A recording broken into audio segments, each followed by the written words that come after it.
Hey out there. Welcome to your next edition of Spilling the Tea with Dr. T, where we're not about gossip or slander, but we aim to bring you the truth that will bring upliftment, encouragement, inspiration, and hopefully add some value to your life in some way. I hope you guys are having a wonderful Monday and that you've had a wonderful weekend. I had a really full and fulfilling weekend, just spending time with family, friends and people I love. And so I hope your weekend was wonderful as well. I wanted to talk a little bit today about the idea of faith. And faith is one of those topics that is so broad, so versatile, so multidimensional that there's many things that can be said about it. But I just wanted to hit on a few points that I thought were important.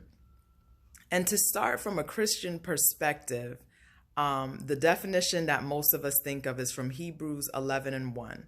Faith is the substance of things hoped for and the evidence of things not seen, right? And if you Google or go into a dictionary, you find some definitions that are similar. One being that faith is confidence and trust in something or someone. Or the other definition is faith is complete confidence in something in which there is no proof. An interesting perspective I read on when I was reading about faith is that faith often, is related to wanting to have a positive outcome.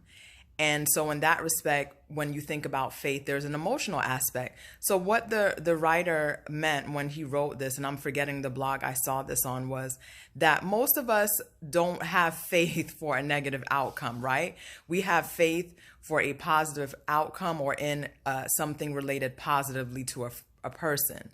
So we will have faith for us to have good health. We'll have faith for financial freedom. No one walks around and says, oh, I'm having faith. I have faith that I have cancer, or I have faith that I'm going to go bankrupt. But often there is a component of desire, and it's also a desire for a positive outcome.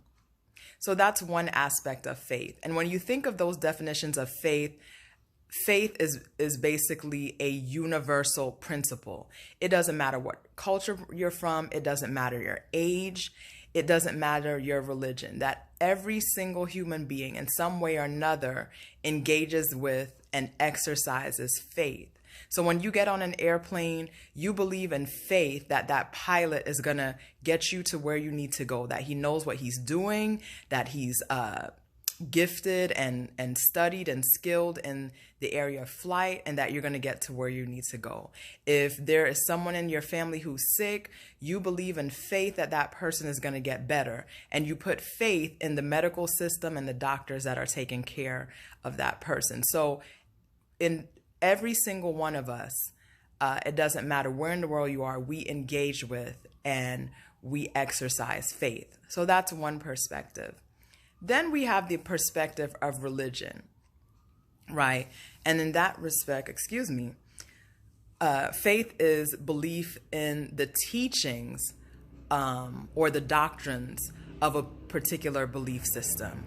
So as we know, there are thousands of different faiths around the world. There's Christianity, which is my faith, Islam, Judaism, Buddhism, Zoroastrianism, so many different types of faith, Satanism.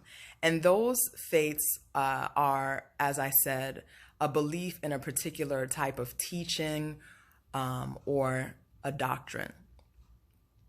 So when you think about religious faith, the second definition, you have to employ faith, trust, or confidence in something in order to follow that religion. Because in most religions, the gods or the deities that are being followed, we don't actually see them. We don't actually touch them. We don't actually sense them with our natural senses. So in that respect, you have to exercise trust and faith in something in which there is really no natural proof. But when you're dealing with religion, you have to think outside of the natural and you have to get into a spiritual plane. And I can only now speak about the religion of Christianity, which is my religion, and how faith is so paramount in following God, and in receiving salvation and the revelation of Jesus Christ. Because as I said, God is not someone that we see naturally with our natural eye. You're not going to be able to physically reach out and touch him. You don't necessarily, some people have heard a voice, but that is not the common reality to hear his voice. But when you get on a spiritual plane, then God will reveal himself and speak to your inner being. Some people would call it that intuition, that sixth sense. Speak to your spirit in a way that you will begin to understand him and to know him almost as strongly as you would through your natural senses. So he ministers as a spirit, to your core, and gives you that knowing of who he is through Jesus Christ, to the point where it will be as if you will have that confirmation, that affirmation, I can't explain it, that knowing almost as assuredly as you would see a tree right in front of you, or you see a car right in front of you, because the Spirit of God will minister to you. That's one aspect as it comes to faith with walking with God. Secondly, as he ministers to you and you get that knowing within your spirit, then you will begin to see not physically him around you, but you will begin to have an eye. You'll begin to have insight as to how he's working around you. So you will begin to see those physical manifestations of God working around you, that you can detect with your senses. You'll begin to see where he's doing his work. You'll begin to hear what he's doing. You'll begin to sense what he's doing because he's ministering to you within. And once you have that knowing, and once you begin to see him work, then you have faith to follow him more blindly in other areas. So meaning that faith is not, we have this, we talk about blind faith. And really there's really two perspectives to that. Yes, there's an aspect of blind faith, but there's also an aspect of following something in faith with some sort of logic after experience. So meaning, if you start a business, you go out and you start a business, you may not start a business just on, I'm going to have faith on starting that business. There has to be some sort of, whether you believe it or not, some sort of logic, some sort of thinking behind that's kind of pushing you to go forward.